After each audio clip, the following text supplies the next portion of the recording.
Poetry is the spontaneous overflow of powerful feelings. In the words of Wordsworth, poetry has its origin in emotions, recollected in tranquility. With the permission of Principal Madam and Vice Principal Sir, I would like to begin today's program, that is poem recitation. The poem recitation helps to develop memorization skills. It also helps in the physical development of a child. It helps in breathing, coordination, tongue and mouth movements with the help of the musical structure of the rhyme. Rhymes help you understand when to breathe and for how long. Today is the Today in the academic calendar of CCA 2020-2021, KV number 2 Kolaba has organized poem recitation in Hindi and English both. We are going to present four best selected students in English as well as in Hindi. The results will be declared after compiling of the marks. First, I would like to invite Gurkeet Kaur to recite her poem.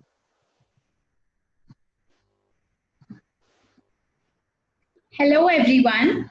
Today I'm going to recite the poem Amanda. Amanda. Don't bite your nails, Amanda. Don't hunch your shoulders, Amanda. Stop that slouching and sit up straight, Amanda. There is a languid emerald sea where the sole inhabitant is me, a mermaid drifting blissfully. Did you finish your homework, Amanda? Did you tidy your room, Amanda? I thought I told you to clean your shoes, Amanda. I'm an orphan roaming the street. I pattern soft dust with my hushed bare feet. The silence is golden, the freedom is sweet. Don't eat that chocolate, Amanda. Remember you ate me, Amanda. Will you please look at me when I'm speaking to you, Amanda? I'm a Rapunzel. I have not a care. Life in a tower is tranquil and rare.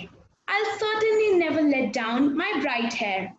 Stop that sulking at once, Amanda. You're always so moody, Amanda.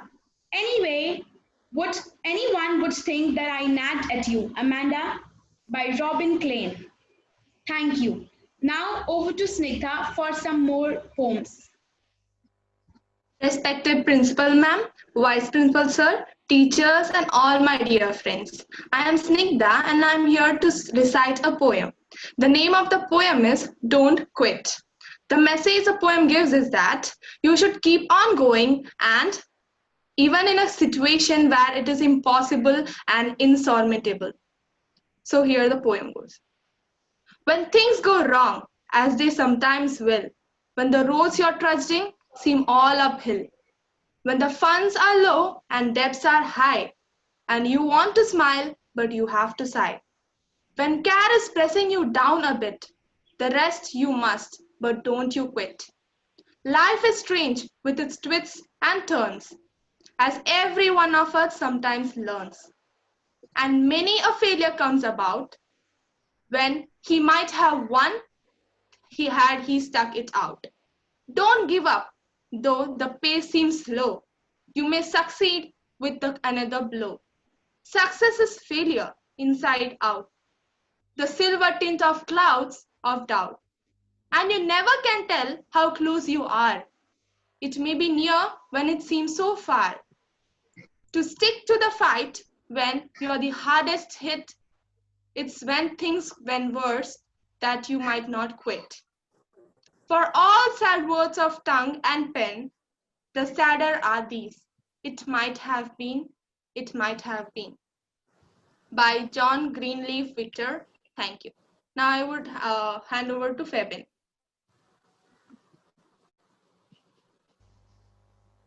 Thank you. Good afternoon to everyone present here. Today, I, Febin Raju of class 10B, is going to recite a poem. The name of the poem is The Village Blacksmith, and it is written by Henry Wadsworth Longfellow. So here it goes. Under a spreading chestnut tree, the village smithy stands. The smith, a mighty man is he, with large and swiny hands, and the muscles of his brawny arms are strong as an iron band. His hair is crisp, black and long. His face is like the tan. His brow is wet with honest sweat. He earns whatever he can and looks the whole world in his face, for he owns not any man. Week in, week out, from morn till night, you can hear his bellows blow. You can hear him swing his heavy sledge with measured beat and slow, like a sexton ringing the village bell when the evening sun is low, and children coming home from school looking in at the open door. They love to see the flaming forge and hear the bellows roar and catch the burning sparks that fly like chaff from a threshing floor. He goes on Sunday to the church and sits among his boys. He hears the parson pray and preach. He hears his daughter's voice. Singing in the village choir, it makes his heart rejoice. It sounds to him like her mother's voice, singing in the paradise. He needs must think of her once more, how in the grave she lies. And with his hard, rough hand he wipes a tear out of his eyes. Toiling, rejoicing, sorrowing, onward through life he goes. Each morning sees some more task begin, each evening sees its close. Something attempted, something done, has earned a night's repose. Thanks, thanks to thee, my worthy friend, for the lesson thou hast taught. Thus, at the flaming forge of life, our fortunes must be wrought. Thus, in the sounding anvil of the anvil shape, each burning deed and thought. Thank you. Now over to Sri Lakshmi. Principal Madam, Vice Principal Sir, and teachers. And dear friends, today I am going to tell the secret of my success. In this classroom, a warm hands sowed many little seeds like me. Some big, some small, some fat, some tall, all merrily with the same thought. And today they proudly stand in front of you to express their thoughts. Like the daily sunshine, welcomed us in class, showered us with knowledge, and preached us love and care. You made us laugh, you made us smile, you made us know the world. A little chance, a little power, a little while, and then a flower. Neither Horlicks nor Boost, you are the one who is the secret of my success. With lot of load over their heads, they taught us how to smile and calmly move ahead. Starting from A, B, C, D to trigonometry, there was your hand behind our exam victories. The cute strictness of yours make us sit still like warriors and to keep continuous focus on your lectures. In the virtual reality going on, you still manage to make us run and cope with the world with fun. Well, everybody knows that school is not a place to sleep, then home is not a place to study. Just joking. If you are there, everything and anything is possible, and world can itself become topsy-turvy. Your indirectly direct scoldings with our head continuously nodding resulted in making us the best moldings. At last, I would like to thank all the teachers who made the life of students blossom like flowers. Thank you all teachers. Thank you. केंद्रीय विद्यालय क्रमांक 2 कोलाबा मुंबई पाठ्य सहगामी गतिविधियों के अंतर्गत आज हिंदी काव्य पाठ प्रतियोगिता का आयोजन किया जाना है। काव्य पाठ यानी कविता पढ़ना। अच्छा, कविता कविता कविता किसे कहते हैं?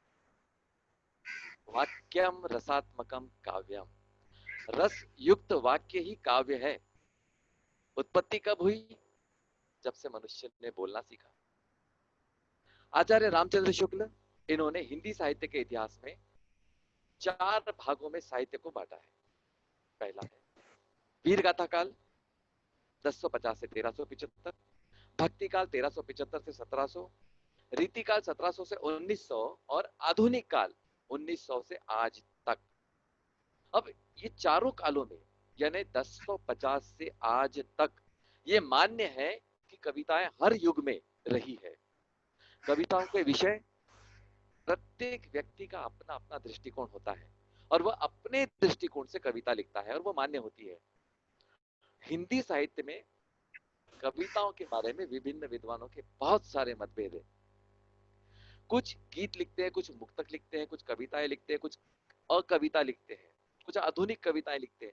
इस प्रकार की कविताएं जो मंच पर होती है वह मंचीय कविताएं कहलाती है और जो कविताएं बौद्धिक वर्ग की होती है वो गोष्ठियां होती है। आज विद्यार्थियों द्वारा जिस प्रकार की कविताएं प्रस्तुत की जानी है, निसंदेह उनके विषय भी आपको बता देंगे कि आचार्य रामचंद्र शुक्ल ने हिंदी साहित्य के इतिहास में जो कुछ कहा था, आज के विद्यार्थी भी उससे पीछे नहीं है। सबसे पहले मैं आमंत्रित करूंगा मास्टर हर्ष को कि वे आए और रचना सुनाने का।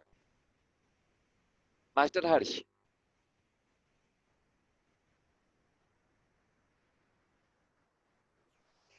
नमस्कार, मैं हर्ष सिंह चौहान, कक्षा 9वीं का छात्र। मैं आपके सामने माता पिता के ऊपर कविता सुनाने जा रहा हूँ। माता पिता से बढ़ के जग में है कोई भगवान नहीं, माता पिता से बढ़ के जग में है कोई भगवान नहीं, माता पिता की सेवा से बढ़कर जग में कुछ काम नहीं। माता पिता को जो दुख देता, माता पिता को जो दुख देता वो पाता सम्मान नहीं, माता पिता का करे अनादर पापी है इंसान नहीं, पापी है इंसान नहीं। धन्यवाद।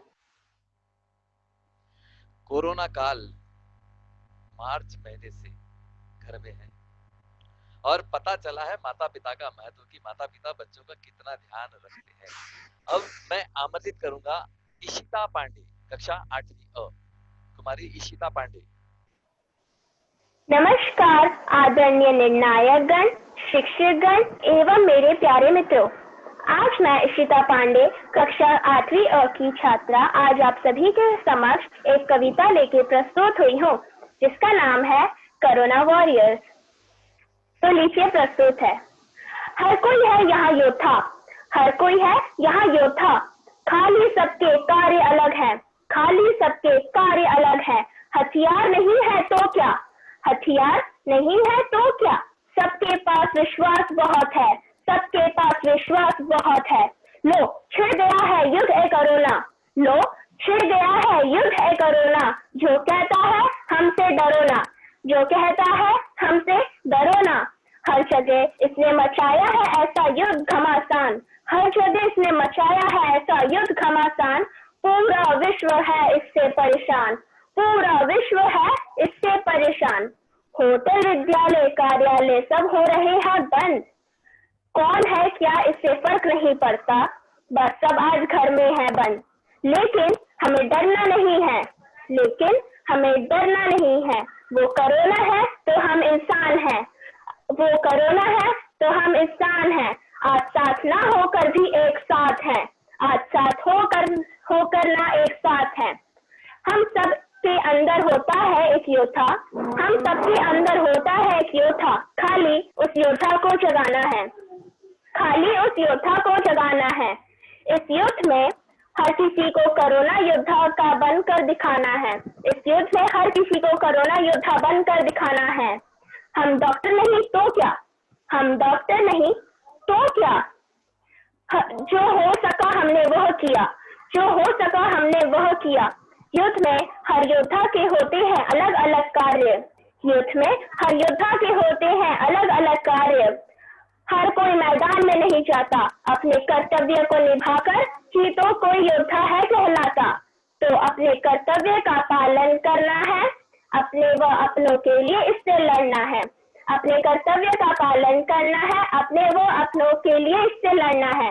एक योद्धा का सबसे पहला गुण होता है विश्वास, एक योद्धा का सबसे पहला गुण होता है विश्वास। तो सबसे पहले अपने अंदर विश्वास को भरना है, तो सबसे पहले अपने अंदर इस विश्वास को भरना है। एक योद्धा हमेशा सक्रिय रहता है, एक योद्धा हमेशा सक्रिय रहता है, तो हमें हमेशा स्थिर स्थिर रह के निपटना है। तो हमें हमेशा स्थिर रह के निपटना है। इस योद्धा को हमेशा धैर्य रखना चाहिए। इस योद्धा को हमेशा धैर्य रखना चाहिए। तो हमें भी अपना धैर्य नहीं खोना चाहिए। तो हमें भी अपना धैर्य नहीं खोना चाहिए। एक योद्धा में अनुशासन होता है। एक योद्धा में अनुशासन होता है। तो हमें भी अपने अनुशासन को दिखाना है। तो हमें भी अपने अनुशासन को दिखाना है। हर नियम का पालन हर वक्त करना है। हर नियम का हर पालन हर वक्त करना है। एक योद्धा अपने बुद्धि व बल का सही प्रयोग करता है। एक योद्धा अपने बुद्धि व बल का सही उपयोग करता है। तो हमें भी अपने बुद्धि का और बल का हर संभव प्रयास करना है। और कुछ इसी तरह हम सबको कोरोना योद्धा बनना है। और कुछ इसी तरह हम सबको कोरोना योद्धा बनना है और इस कोरोना से लड़ना है। तो चलो एक कोरोना योद्धा बनना है और इस कोरोना की पहचान को मिटा देते हैं। और कोरोना की पहचान को मिटा देते हैं। धन्यवाद। परस्पर सहयोग, भाईचारा, मित्रता, कर्तव्य निष्ठा और अनुशासन प्रियता, यही वो सारी बातें हैं जो विद्यालय में सिखाई जाती है विद्यार्थी को आदर्श नागरिक बनने के लिए। आज की एक विशेष बात यह है कि विद्यार्थियों को विषय नहीं दिया गया था कि आपको इस विषय पर कविता सुनानी है, लेकिन जिस प्रकार से हिंदी एवं अंग्रेजी दोनों में विद्यार्थियों ने जो विषय चुने हैं, निसंदेह उनके समाज के प्रति, समाज में होने वाली घटनाओं के प्रति जागरूकता और उसे देखने का नजरिया स्पष्ट करता है। बधाई हो। अब मैं आमंत्रित करता हूं मास्टर सिद्धेश। मास्टर सिद्धेश। नमस्कार, आज मैं सिद्धेश चौधरी कक्षा 9वीं का छात्र आपके सामने एक कविता लिख प्रस्तुत हूँ जिसका शीर्षक है वो कोरोना, जो कुछ इस प्रकार है। चलो एक जंग में हम एक दूसरों से दूर रहकर जीते। चलो एक जंग हम एक दूसरों से दूर रहकर जीते। कुछ वक्त के लिए सड़कों को सुनसान बिना किसी चहल पहल के देखें। अगर सब संभला तो गलियों का शोर फिर लौट जाएगा। अगर सब संभला तो गलियों का शोर फिर लौट जाएगा, वरना ये आंकड़ा लगातार बढ़ता जाएगा। अगर हम सतर्क हुए तो ये रोशनी फिर जगमगाएगी, वरना इस महामारी के आगे सुविधाएं मात खाएंगी। कुछ दिन सबसे दूर रहो ना, घर में रह के कुछ अलग करो ना, बिना वजह बाहर मत निकलो ना। कल को जीने के लिए आज थोड़ा एडजस्ट करो ना, और उसी प्रकार हमें कोरोना को हराना है। धन्यवाद। धन्यवाद। पुनः वही कि हमें अपने कर्तव्य का पालन करना है, अपने घर में रहना है, खुद सुरक्षित रहना है, दूसरों को सुरक्षित रखना है। आज की तारीख में यही देशभक्ति है। अब मैं आमंत्रित करता हूं एनलिया, कक्षा 9वीं अ। कुमारी एनलिया। उपस्थित सभी को सुप्रभात। आज मैं एनलिया मरिया जोस कक्षा 9वीं अ की छात्रा काव्य पाठ के अंतर्गत आप सभी के समक्ष एक कविता प्रस्तुत करने जा रही हूँ जिसका शीर्षक है बाल श्रम। बाल मजदूर मजबूर है, कंधों पर है जीवन का बोझ, किताबों की जगह है रद्दी का बोझ। जिस मैदान पर खेलना था उसको साफ करना ही जीवन बना। जिस जीवन में हंसना था वो आंसू पीकर मजबूत बना। पेट भरना होता क्या है आज तक उसे मालूम नहीं। पेट भरना होता क्या है आज तक उसे मालूम नहीं। चैन की नींद सोना क्या है आज तक उसने जाना नहीं। कभी तरस भरी आंखों से वो 2 वक्त की खाता है, कभी धिक्कार के धक्के से वो भूखा ही सो जाता है। बाल मजदूरी पाप है, नियम तो बना दिया, यह उसका हित है या जीवन कठिन बना दिया। जब आज खतरे में है वो क्या भविष्य बनाएगा। जब पेट की भूख ही चिंता है तो क्या वो पढ़ने जाएगा। बाल मजदूर मजबूर है, कोई सपना भी भूल कर ना आए। अगर देश का भविष्य बनाना है तो इस मजबूरी को हटाना है। हर गुमनाम अंधेरे में ए भारत तू कहाँ पनप रहा। जहां युवा बल ही है शक्ति, कैसा अंधकार गहरा रहा।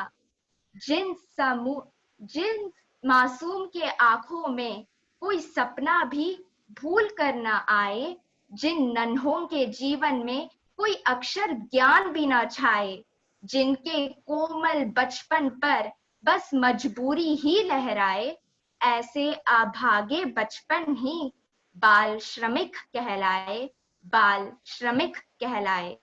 कवयित्री कर्णिका पाठक। धन्यवाद। धन्यवाद अनिलिया।